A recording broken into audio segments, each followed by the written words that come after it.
د دنیا هر نعمت، هر کامیابی او د خوشحالي شیبې د یو غل کنټرول لاندې دي او هغه غل د موازنه، یعنی خپل ژوند د نورو خلکو ژوند سره اندازه کول یعنی تلل. آیا تاسو هم کله کله دا سوچ کوئ چې ولې موږ سره ډیر څه شته خو زړه مطمئن نه دی؟ ولې سوشل میډیا یعنی انټرنیټ په لږ شان لیدنه یعنی کتنه زموږ ورځ نه ارامه کوي؟ نن به موږ یو خاموش خو تبه کوونکي عادت په اړه خبرې کوو. موازنه دا یوازې یو بد عادت نه دی، بلکې د دماغ او د معاشرتي نظام هغه عمل دی چې د ډیرو خلکو ذاتي خوشحالي غلا کوي. په دې ویډیو کې به موږ پوه شو چې موازنه څه شی دی او آیا دا نارمل دی، او نیورو ساينس څه وایي چې زموږ دماغ موازنه ولې کوي، او ولې د نن سبا په وخت خلک ډیره موازنه کوي، او څنګه د سوشل میډیا فریم شوي تصویرونه موږ ته دوکه راکوي، زموږ په ژوند، کارونو، رشتو او ځان باوري باندې څه بد اثرات غورځوي، او د دې عملی، نفسیاتي او اسلامي حل څه دی چې موږ له دې بې ځایه سوچ خپل ذهن په آرامه کړو. یو ځل بیا ښه راغلاست زموږ چینل پښتو چپټر ته. آخر زموږ په زړونو کې نه آرامي ولې دی؟ زموږ کور هم ښه دی، زموږ صحت هم ښه دی، او موږ سره د ضرورت هر شی شته، خو بیا هم موږ غیر مطمئن ولې اوسو؟ د دې بنیادي وجه دا دی چې موږ د خپلو نعمتونو موازنه یعنی کمپیریزن د هغو خلکو سره کوو چې د هغوی ژوند یوازې یو څه لږ خاصه روښانه برخه د سوشل میډیا په دیوالونو باندې په نظر راځي. دا یو داسې وبا ده چې موږ ټول له دننه ختموي. موږ مسلسل خپله کورنۍ، مالی حالت، ذهني صلاحیت او ظاهري شکل و صورت د هغو خلکو سره نب کولو کې مصروف یو چې کیدای شي دوی په حقیقت کې زموږ په شان مکمل نه وي، خو دوی خپل ژوند په انټرنیټ باندې داسې سنگار کړی وي چې د کمالاتو یوه نمونه ښکاري. د داسې غیر متوازن موازنې له وجې موږ خپل کانټینټمنټ یعنی اطمینان په خپلو لاسونو تباه کوو. موږ لپاره دا پوهیدل هم ضروری دي چې موږ خپل ژوند د نورو خلکو ژوند سره ولې کمپیر کوو. دا کوشش چې موږ په ذهنونو کې مسلسل جاری اوسي، دا زموږ په ایولوشنری نیچر بنیاد کې موجود دی. مطلب دا یو فطري یعنی نارمل عمل دی، خو چې کله موږ دا فطري عمل په خپل ذاتی ژوند او احساساتو باندې استعمال کړو، نو بیا دا موږ په داسې خواهشاتو کې مبتلا کړي چې هیڅ کله نه پوره کیږي، او په نتیجه کې موږ تل محرومي محسوس کوو. که موږ په دې فطري جذبې باندې قابو ونه مومو، نو د انسان ذهن تل د نورو خلکو سره اندازه یعنی کمپیریزن کوي او خپل ځان کمتر یعنی ټیټ ګڼي، لاندې ګڼي. په داسې حالت کې موږ د پرمختګ لاره ځان ته پخپله بندوو. کله چې په ژوند کې هغه څه پوره نشي چې موږ یې د خلکو سره اندازه کوو یعنی تلو، نو انسان بیا نور خلک خپل معیار ګڼي. انسان بیا تل خپل ځان نیمګړی او کمزوری محسوس کوي. د انسانانو په فطرت کې یو دلچسپ پهلو دا دی چې موږ تل کوشش کوو چې خپل ځان وپیژنو او پوه شو. دا هغه نفسیاتي بنیاد دی چې په دې باندې لیون فیسټینګر 1954 کې خپله مشهوره نظریه سوشل کمپیریزن تیوري وړاندې کړه. فیسټینګر په مطابق په انسان کې یو فطري خواهش وي چې دی د خپل رای او د قابلیت جایزه واخلي. له دې وجې نه هغه معروضي یعنی غیر سمجي لارې کاروي، لکه که چیرې یو زده کوونکی د خپلې کارکردګي اندازه یعنی ټیسټ کول وغواړي، نو هغه بیا د خپلو نمبرو یا ګریډ لیدلو سره اندازه لګوي چې دی په کم مقام او چرته ولاړ دی. خو کله چې موږ ذاتي خوبیانې یا ذهني صلاحیتونو اندازه لګوو، نو هلته بیا څه ښکاره یا غیر سمجي معیار موجود نه وي. بیا په داسې حالت کې انسان په ناپوهۍ سره له نورو خلکو سره موازنه شروع کړي. خو دا موازنه یعنی اندازه عموما موږ له هغو خلکو سره کوو چې موږ یې هم عمر یعنی همزولي، همسطح یا هم ډول ګڼو. تحقیقات ښایي چې زموږ تقریبا 10% فکر څه نه څه د نورو خلکو سره اندازه کولو کې مصروف وي، چې دا ثابت کوي چې له نورو خلکو سره خپل ژوند اندازه کول یو ډیفالت پروګرام دی، نه یو اختیاري عمل.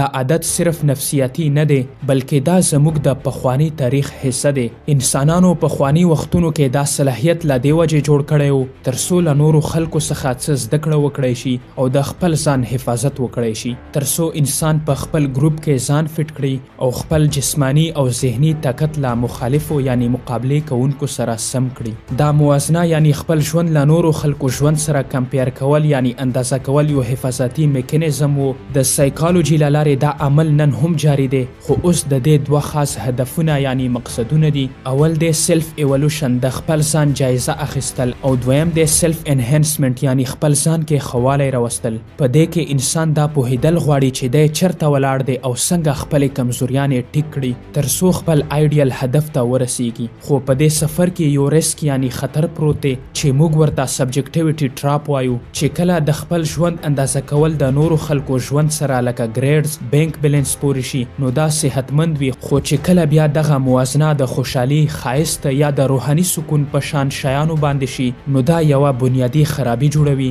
د ښایست، روحاني سکون یا د خوشحالي څه انټرنیشنل پیمایش نه وي نو کله چې تاسو د داسې شیانو موازنه یعنی اندازه له نورو خلکو سره کوئ چې هیڅ پیمایش یې نه وي نو تاسو په ناپوهۍ سره خپل ذهن کې یوه دایمي بې ارامي پیدا کوئ. دا هغه مقام دی چیرته چې انسان یو نه ختمېدونکی انزایټي، بې ارامي او د خفګان په چکر کې دننه کیږي. د سوشل کمپیریزن یعنی ټولنیزې موازنې دوه مهمې برخې شتون لري چې د انسان په احساساتو او کارکردګي باندې مختلف اثرات غورځوي. تر ټولو اول اپوارډ کمپیریزن، پورته موازنه یعنی عروجي موازنه. دا هغه موازنه ده چې پکې انسان خپل ځان له هغو خلکو سره اندازه کوي چې هغه له خپل ځان څخه غوره او برتر ګڼي. دا یوه ذهني طریقه دی چې اکثر په خپله یعنی اټومیټک منځته راځي او دې ته پوزیشنل بایس هم ویل کیږي، یعنی انسان تل ځان نه باندې خلکو ته ګوري او لاندې خلکو ته نه. کله چې موږ ځان نه باندې خلکو سره خپل ژوند موازنه کوو یعنی تلو، د دې فایدې او نقصانات دواړه شته. فایده یې دا دی چې دا په انسان کې موټیویشن پیدا کوي چې د دې په ذریعه انسان خپلو کمزوریانو باندې قابو کوي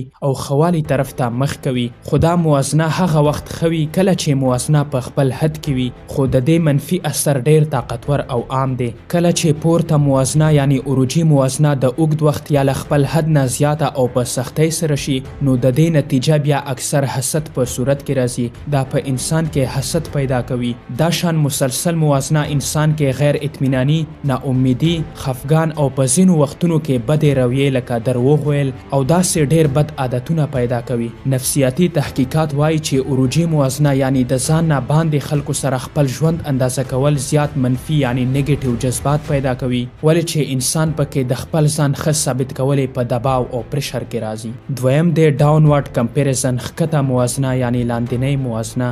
دا د اپورډ کمپیریزن الټه دی. په دې کې انسان د خپل ژوند موازنه له هغو خلکو سره کوي چې هغه له دنه کمتر یعنی ډیرو مشکلو حالاتو کې وي. دا موازنه په هغه وخت کې سلف اسټیم یعنی ځان اعتمادي کې زیاتوالی کوي. چې کله دا موازنه همدردي او شفقت سره وکړی شي نو د دې مقصد دا نه دی چې د نورو خلکو په تکلیفونو څوک خوشحالي وکړي، بلکې په خپل حالت له الله تعالی څخه شکرګزاري ادا کړي. لاندینۍ یعنی ښکته موازنه انسان ته دا احساس ورکوي چې د کومو مشکلاتو دی مخه کوي، له دې نه نور خلک زیات په مشکلاتو کې دي. چې کله دا شعور پوخ شي نو انسان صرف مطمئن نه وي بلکې د نورو خلکو د مرستې لپاره عملي قدمونه هم اخیستل کیدای شي.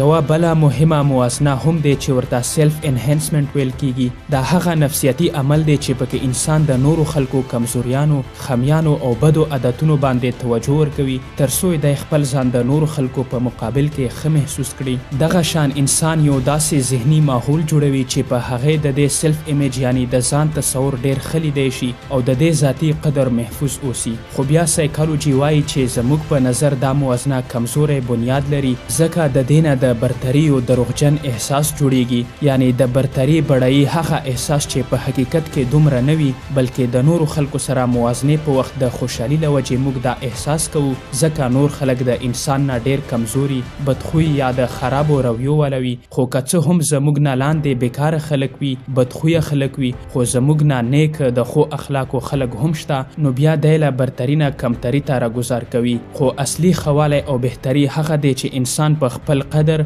او هدفونو یعنی ګولز باندې کار وکړي. نننی پرمختګ هم هغه بنیاد دی چې د اوږد وخت اطمینان او حقیقي ځان اعتمادي په انسان کې پیدا کوي. موازنه صرف نفسیاتي مسله نه دی. نیورو ساینس هم ښایي چې زموږ دماغ تعلق مقام ته یعنی درجې ته د حقیقت نه زیات اهمیت ورکوي او د دې له وجې خوشحالي او یا حسد زیاتیږي. د دماغو حصه وینټرل سټریاټم کار دغه دی چې دی په نقصان او فایدې باندې خپل عمل کوي. که موږ د چانه په مالی ډول کم وو نو حسد پیدا کیږي او کله کله بیا موږ د خلکو تکلیفونو او مشکلاتو باندې هم خوشحالیږو چې ورته شاډن فرایډ ویل کیږي، یعنی ځینې په غم او مصیبت کې لیدل او پرې خوشحالیدل چې په پښتنو کې دا عادت ډیر عام دی. د پاکستان یونیورسټیز مطالعو نه پته ولګېده چې په ځوانانو کې اپورډ کمپیریزن یعنی عروجي موازنه زیاته دی چې د چا کامیابي بیا بیخي نشي برداشت کولی. اسلام کې حسد هغه خواهش دی چې د نور چا نعمت واخیستل شي. نبی کریم صلی الله علیه و آله وسلم دا هدایت کړی چې هغه ګورئ چې له تاسو لاندې وي ترڅو تاسو شکرګزاري زیاته شي. تل له ځان نه لاندې خلکو ته ګورئ خو هیڅکله تکبر غرور او په چا باندې خپل ځان لوړ مه ګڼئ البته په خپل ځان فخر وکړئ او د نورو خلکو سره اخلاقي چلند یعنی رویه وکړئ که څه هم له تاسو ډیر لاندې وي دا ایمانداري به تاسو کامیاب کړي او د تاسو ژوند به له آرامه ډک کړي